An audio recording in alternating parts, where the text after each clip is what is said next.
Well, our background is theatre, really. I mean, we've done theatre for a long time, 30 years. We have our own theatre company, Cheek by Jowl, which tours around the world and plays at the Barbican Theatre in London. And from there, this is, in fact, our first movie.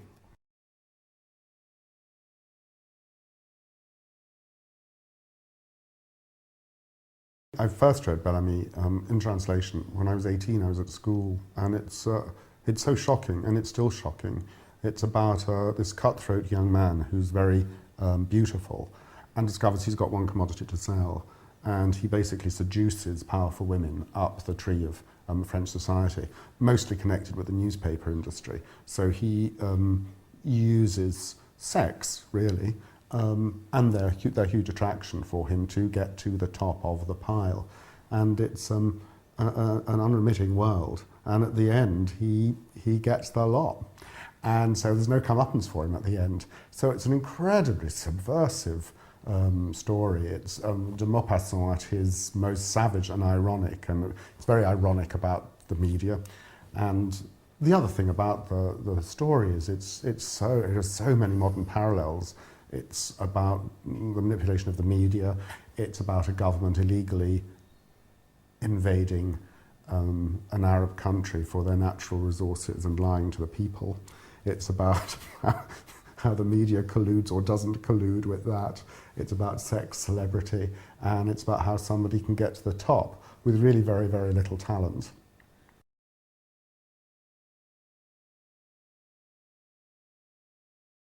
We asked actresses that we really wanted to work with, people that we've admired for a long time.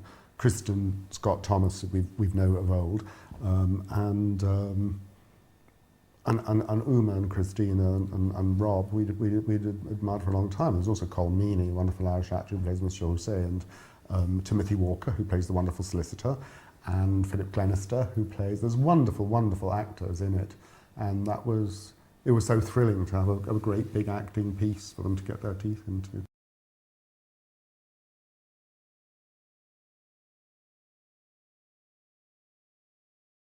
He had a great connection with the part. We met Rob some time ago now, and he was completely thrilled by the story. And he is an extremely serious young man. And one of the things that really recommended Rob to us is he wanted to rehearse for a whole month before we began. So he gave us a whole month of rehearsal time before we began the shoot, which is almost unknown, and we're incredibly grateful to him that he did that. And it was just fantastic working with him. It was really wonderful working with Rob and seeing how him change and develop and how much he wanted to change and develop. It was great.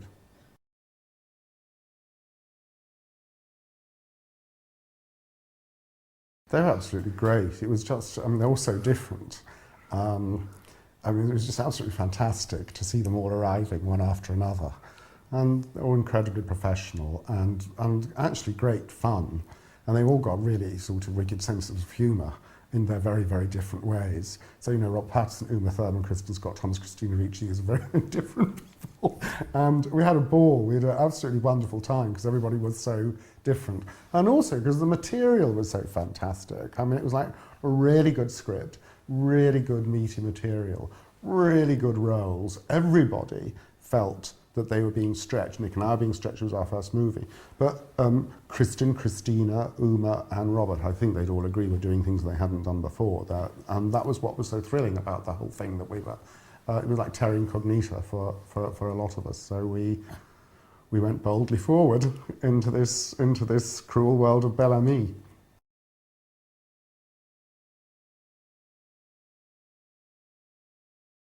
Basically, the shooting day seemed to work like you had half an hour to create the scene in this space, and to give it life, you needed to respond what the actors were doing in this space, as opposed to coming in and saying you will move here. And so that none of that preparation was done. And I hope that means that there is more life on the screen as it happened. The thing that remains in common between theatre and film for us is that they're both, people say film is all about bottled life. Actually, so is theatre. and our only priority is to put life on stage and to get life out of things. So of course what happens is that Rob meets Georges Duroy, Thurman meets Madeleine Forestier. The actor meets the character, and something gets born instantly. So it's different. It's different because it's different that day. And what we love doing in the theatre, we love doing in film, which is to go with it and see what happens. So it was being able to improvise around these, and also they're in a new space and they're in a new costume and everything's new and everything's different. So you've got to be prepared to capture that life that they do. And that was fantastic. We were so excited by that process.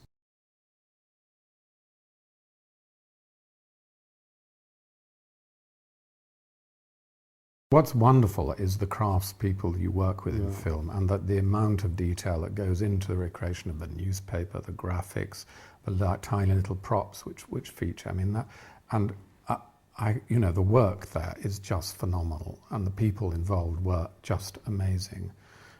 So that's wonderful, and of course you do see right up close, which is fantastic. In the past, we've seen directors talking about the process of making a movie, and they talk about, oh God, we couldn't have done it without the marvellous help of the crew and so on and so forth. And to a certain degree, go yeah.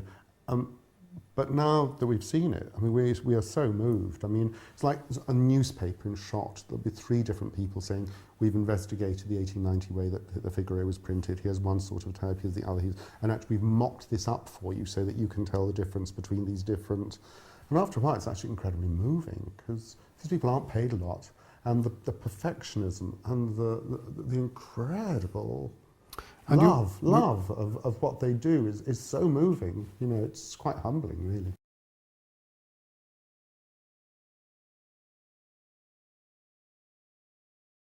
It seemed to work very smoothly, and we never actually had any dispute about how. I mean, sometimes one would have a clear idea of how a scene should be played, and then the other. I never talked to the actors about their performance. That was entirely Declan's province, and so I consequently worked more with the cameraman and sometimes I sort of set up scenes, didn't I? Actually, the beginning of a scene with actors, and because you need to predict when a move will happen, because it's in the script. Somebody has to get from point A to point B. So then, you simply place the prop in the right place so that they don't have to go too far. Or, very simple things.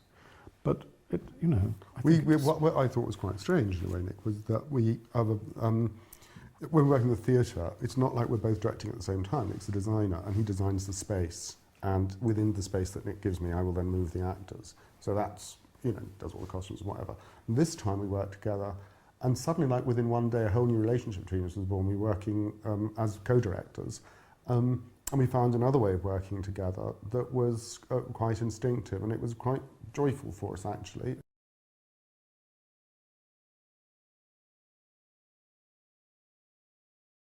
That set was a wonderful discovery, in terms of a sort of late 19th century huge wrought iron spectacle of a place. And the advantage of having the upper level, so we could suggest that the sex was happening upstairs, and the shots of the girls upstairs that was a great discovery, that space. And that's the sort of thing which sort of inspires you, because of course that's not in the script, so you take it somewhere else. And for example, it was never in the script. When he arrives at the newspaper, and again the location suggested all sorts of possibilities of the life of a newspaper. And that was terrific, having him arrive amongst all these people who are working hard. And of course, you get the feeling that he doesn't want to work, which is perfectly true. Of course, he doesn't.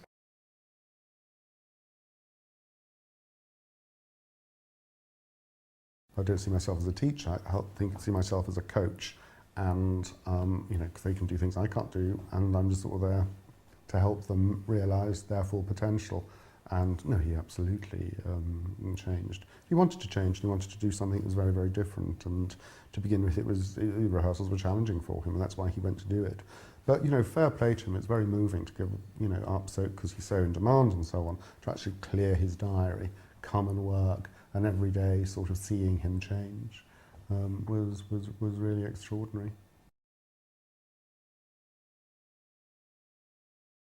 It will come as quite a shock, to be honest, because his fans have seen him as this rather gentle, beautiful guy, who may be a vampire, but he's still a gentle, beautiful guy. And he's not a gentle, beautiful guy in this film. He's tough and difficult to cope with, and that will come as a bit of a shock. It's tough. So, it's tough. He's a ship that gets the lot. And it's tough, and it's great, and that's what's great about it. But I think, though, the important thing is that this is a great ensemble of actors working together. And for me, what's thrilling about it is that it's about all four of them, all of these, and many others as well, but particularly about Rob, Uma, Kristin and Christina, and to see that incredible interplay between these people. And that, to us, is what's thrilling, and, you know, the ensemble nature of it's wonderful. And Rob was very personally passionate about that. And he was, I mean, Rob was wonderful, like he'd always insist on being there for other people's close-ups, always do that. He was absolutely wonderful on the set like that, you know, and, you know, tales we'd heard of, sort of, you know, famous Hollywood actors marching off the other person's close-up. Absolutely, there was none of that on the set. They all gave so much to each other, and they'd stand patiently by the camera while the other person was doing their stuff. It was really wonderful, and a great privilege to work with those people.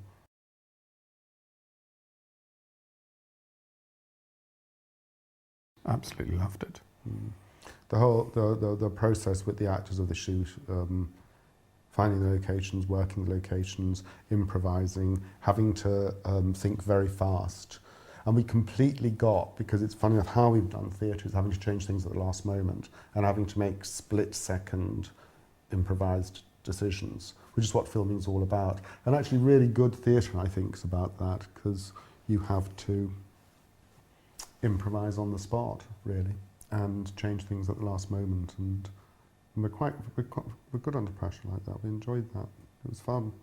We were very alive. Bring it on. Give us more.